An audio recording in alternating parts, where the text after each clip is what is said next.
coming. My name is Ambrielle Caldwell. I'm going to be moderating the panel today. And we're going to go through and they're all going to introduce themselves. Can you guys hear me in the back? Yeah. Okay. No? Yeah. So my name is Ambrielle Caldwell. I'm going to be facilitating the panel today.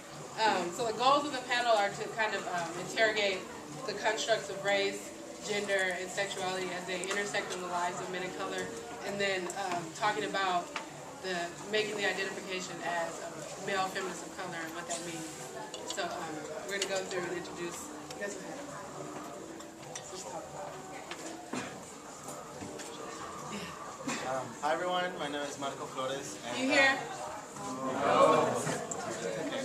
Hi everyone, I'm Marco Flores. I'm currently a fourth year undergrad here at UC Berkeley. I intended double major in gender, women's studies, and Spanish literature and composition. With a minor in LGBT studies. And the reason why I'm here today is because I believe in coalition building. I'm going to stand up because I'm really short. You can't really see me. Buenos días, mi nombre es Yosimar. I'm from San Jose. I am a poet, writer, cultural worker. So I'm really blessed to be in this space, basically because there's a lot of finance people here. Just putting it out there. And thank you for having me. Hi. Okay. Hi, I'm Kyle Chu. I was born and raised in San Francisco. Last May I graduated from Sarah Lawrence College with a concentration in ethnic studies. And I've since moved back to the Bay. So I've had a sizable hiatus from academia, but I wanted to participate in EWOCC because I also believe in coalition building across the identity spectrum, and I think it's very crucial. Hi, my name's Richard Wright. I'm a Jamaican New Yorker that loves living in Oakland. I'm a DJ, a blogger, organizer. I'm the founder of a group called MAAANUP that stands for Men of African Ancestry Action Network for Undoing Patriarchy. And let's see, and I've also done work doing fundraising for SF4, which is San Francisco Women Against Rape, and I'm here, I'm excited to build with other feminist men of color and also doing coalition building. I'll jump on that too. So they're going to address some questions for you guys, and then we're going to try to leave some room, some space for questions and comments from you guys. So the first question, can you hear me in the back? Okay. The first question, so historically women of color have been gendered and racialized in very specific and unique ways at various moments in contradiction with Western notions of femininity. These processes have taken place in the lives of men of color as well. So I'm just going to ask the panelists to kind of speak to these ways and the overlapping characteristics that take place in the lives of men of color and women of color.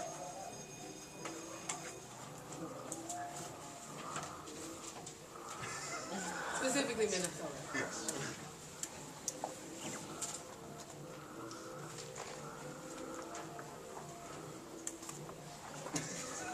You guys, is the question?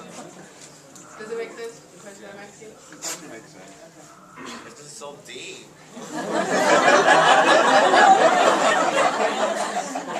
Oppression is really deep. So like when she sent me these questions, I was going over them. And it's different when because you're reading in your email, right? And you're like you're comprehending the question, and then you just have to soak it in, and it's like, damn, it's fucked up. So I think for me in general, like when they invited me to the panel, it's like men of color, feminist men of color, you know. And for me, it's always been as a two-spirit person. Like for me, it's been really hard to label myself as a male or as a man, just because I'm like, what does that mean? Because I've never lived up to that expectation or that notion of what it is to be a man. So I'm like, when people call me a man, I'm like, oh shit, that's kind of, I don't know. Do I associate myself with that? And I'm not trying to be all gender revolutionary or that, but yeah, when I got that question, I'm like, damn. And I think it's called I've been reading a lot. Right now, I'm going through this process of reading a lot about patriarchy and really understanding the role that I play in it as a community worker, as a male. You know, I'm male identified, and I understand that I have that notion when I step into a room. So I'm really processing like how to. Oh, I hate that word, processing. I'm really like trying to soak in like, you know, what is the role that I play out in public spaces. And a lot of times it's like, I think as a queer body and as a queer Mexicano, I don't really get that same level of acceptance or that same level of recognition as a male. So I think in general, I don't know how to, I can't speak for straight brothers or heterosexuals because that's not my experience. Pero as a queer person, I think it's really hard for me to really adopt those notions of maleness or what it means to be a man, simply because I had to define them for myself and I had to discover them on my own, and it didn't come from the socialization of my surroundings.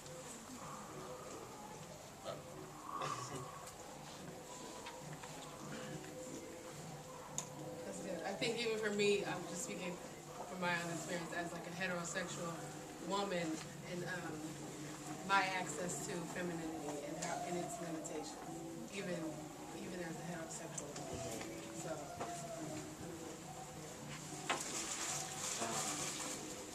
So I think for me, you know, like, you can't hear me? Okay. So I think for me, can you hear me now? I'm sorry. So, yeah, I mean, I can only be as loud as I'm able to. So, I think for me, you know, coming into really understanding feminism has been quite a very interesting process. You know, I didn't really come to understand what it meant to be a feminist or what even feminism was until I first landed in like in UC Berkeley, which was in fall 2008.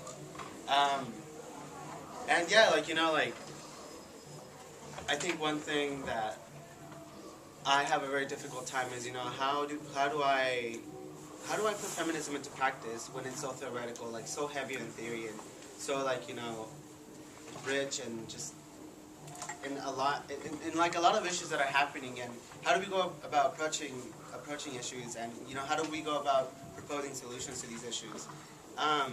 But so one thing I do want to share is that even like, I think it started for me as a form of solidarity with my mother. I come from a very violent household, and I think growing up, I came to just realize that I knew that what was happening within my home was it was something bad. It was something very violent, something very destructive. But it wasn't really until I came to Berkeley that I began to understand like what it really meant for me to deal with that, what it really meant for me to engage with that, and come to understand what was happening there. And so now, like, I'm at a place where I have to position myself in like all my privileges. Like, I may identify as, like, you know, a queer immigrant, you know, Mexicano, but at the same time, I feel like there's all these other privileges that I have that give me access to various resources that other people don't have. You know, so for example, like being a student at UC Berkeley, like not everyone has that privilege, you know, or being male-bodied. And one thing that I do want to emphasize is that, like, you know, it's easy for people to label me as like, oh yeah, Marco, like gender, women's studies, totally queer, he's a total feminist. Like, you know, it's easy for people to give me that label, but at the same time, like, there's a lot of complications that come with that, like, and the privileges that I have to, like, deal with in order to engage in the way that I want to engage with it when it comes to feminism. So at least, like, that's my take, and for me, I feel like it's been you know, a process of like solidarity, and just like the experience that comes like in terms of like our bodies in motion and just like engaging with people like in various dimensions.